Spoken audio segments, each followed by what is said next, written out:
Nifty new little background. I'll just pretend that this is why I wasn't recording videos. I'm just gonna pretend it's because I was setting up a nicer background for you guys to see. I'm just gonna pretend that's what the reason was.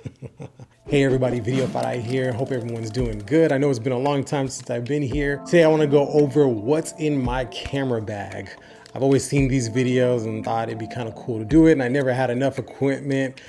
Finally, I have enough equipment to kind of do somewhat decent what's in my bag. I actually have my first ever camera bag right here. This was cool when I first started off and I only had like one camera, one lens. But as I slowly started getting more and more equipment, I moved over to like one of those little satchel type things, and that just didn't feel right. It was a man purse. It's not a man purse, it's called a satchel. Then at work, I was provided with a camera case, which is pretty sweet. And I actually have it right here. This is the SKB I-series. I'll try to put like a model number or something. I really don't know what it is.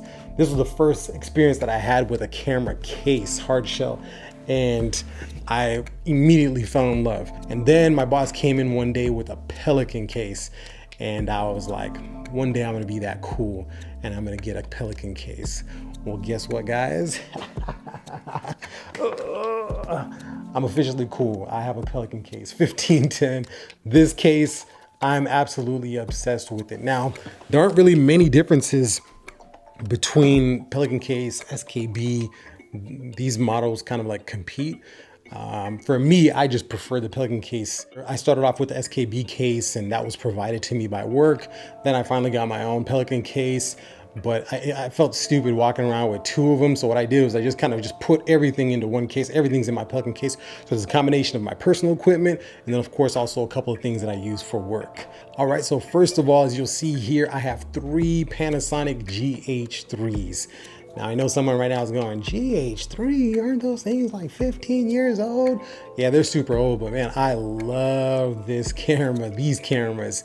I think now I picked these up for like $300 and something. I'm actually shooting right now on a GH3 and the quality is still pretty good. I like, the biggest thing that I'm obsessed with when it comes to GH3s is the long record time. A lot of the cameras, Sony's, Canons, they give you that 30-minute record limit. And I record a lot of stuff, you know, wedding ceremonies, church services, where they're going over 30 minutes, they're going into an hour or 2 hours.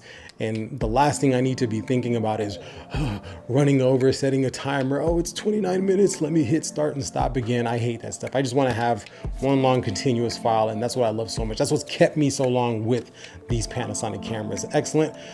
Time lapses also. I love that they have their built-in intervalometer inside of them. And I can just set it up and boom. I'm shooting a bunch of different time lapses. So don't hate on the GH3s. Then in this next section is where I like to keep all of my Micro Four Thirds lenses. So in here I have a combination of Panasonic and Olympus lenses. Then this next section here is where I like to keep some of my audio equipment. So this is where I have my Zoom H4n Pro, and I'm obsessed with the Zoom H4n Pro. I love this thing. It's like when I'm shooting weddings, I just take it to the DJ, plug into the mixer, and I don't have to worry about it again. I just leave it recording and going and going and going. Then I also have the Tascam DRL10s. I believe that's what it's called. These little tiny microphones that you can just put on, like little lav mics. I love these things so much. I've actually bought the first one, loved it so much that I went and I bought a second one. The best thing about these mics is they give you the option to record 2 separate tracks for each recording. So like a higher level track and a lower level track. If a track peaks, you can always go and grab the lower level recorded track. Love it. I would definitely recommend these things over and over and over. Then in the next section, this is where I keep another cool piece of equipment that I got from work. This is a DJI Mavic. I love this little drone. I love that I have the space for the drone here. I was able to set up a divider to fit the drone, the controller, and a spare battery. Nice thing is also sometimes I'm able to just wrap up the charger for the drone and the remote control and place it right on top, and everything fits right in that little section right there. Next up is my all-time favorite camera. This is the Sony a7 III. I am obsessed with this camera. This camera is excellent. This is another piece of equipment that I get from work.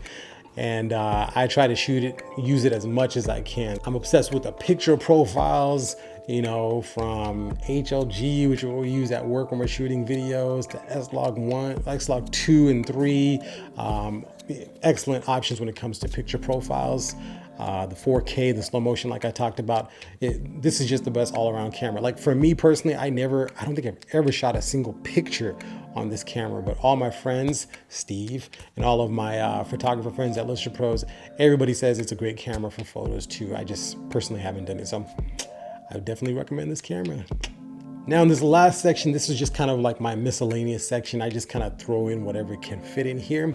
First, in this gray bag, I like to keep power adapters for my Panasonic GH3s, also going to be used on the GH4. I love these power adapters. At work, we use them for some of our studio shows. The best thing about it is once you've plugged into power, you can just record and record and record until your SD card fills.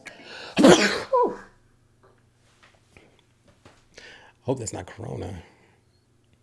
Next in here, I love to keep this amazing power bank. This is a power bank by RAV Power. This is the 27,000 milliamp battery, or I'm sorry, milliamp power bank. I love this thing. Of course, it gives you options to charge your little USB devices, iPhones, blah, blah, blah, whatever you have. It also has a USB Type-C plug in there. The best part about this thing is that it has an actual power adapter. I think it's an AC output. AC, I always get confused, AC, DC, 85, maximum 85 watts. This thing is awesome. Like I plug so many different things in it, like even just the lights that I'm using to like light me right now. I'll be at a shoot sometimes and I'm like, oh man, I can't find a power adapter, and I just pull this thing out, plug it in, and boom, now I'm able to use lights. Of course, you can charge your laptop. My MacBook Pro, I think it gives you like 1.5 full MacBook charges or something like that. Your phone, it'll charge it over and over and over and over. And it's actually rare that I get this thing down to 0. Like right now I have it at 1 bar or 2 bars. I haven't charged this thing in like maybe like 3-4 months since I last took a trip. So yeah, it's a great little power bank to travel with. That AC outlet is absolutely everything. I'd recommend this thing. I think it's like $150. You won't be disappointed at all with this thing. All right, then in this last section here up top, this is kind of like another miscellaneous section where I just kind of like to keep whatever I can fit in there. Mainly batteries, AA batteries, AAA batteries, the Sony batteries, GH3 batteries, and then of course all the battery chargers for the Sonys and the GH3s. Also I have a couple different zippers in here where I just have like iPhone cables, zip ties, whatever I can kind of fit in there. I just love to throw it in there. All right guys, well that's it for my camera bag review. Hope you guys enjoyed that one. See you guys next time. And by next time, I'll try not to make it like 4 months. You know, maybe this time I'll try to make next time like another month at the very most. We'll see. Appreciate you guys. Thanks.